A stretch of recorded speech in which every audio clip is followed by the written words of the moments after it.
បាទលើបន្តមកទីនេះបាទយើងខ្ញុំទាំងអស់គ្នាដែលជាក្រុមការងារអធិប្បាយសូមគ្រប់ថ្លែងអំណរគុណដល់ពងពោះបាទជូនសម្ដេចមហាបវរធិបតីហ៊ុនម៉ាណែតនាយករដ្ឋមន្ត្រីនៃព្រះរាជាណាចក្រកម្ពុជានិងលោកជំទាវបណ្ឌិតពេជ្រចាន់មនីហ៊ុនម៉ាណែតដែលបានឧបត្ថម្ភក្រុមការងារអធិប្បាយនៅថវិកា3លានរៀលយើងខ្ញុំសូមអនុញ្ញាតប្រកាសជូនដល់ទូកដែលមានឈ្មោះថាហោះសែនជ័យបារមីកំពង់គោមកពីខាងកញ្ចេះដែលធ្វើការអមប្រណាំងជាមួយនឹងក្រឡាហោមសសែនជ័យរបស់នគរបាលជាតិដូច្នេះគឺទូកហោះសែនជ័យបារមីវត្តកំពង់គោជាអ្នកឈ្នះមកសកត់ក្បាលចាមកអំពេនៃទូក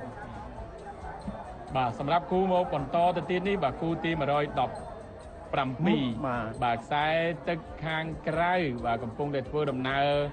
បាទកំពុងបាទ116សំទោសបាទ116ខ្សែទឹកខាងក្រៅបាទហ្នឹងហើយ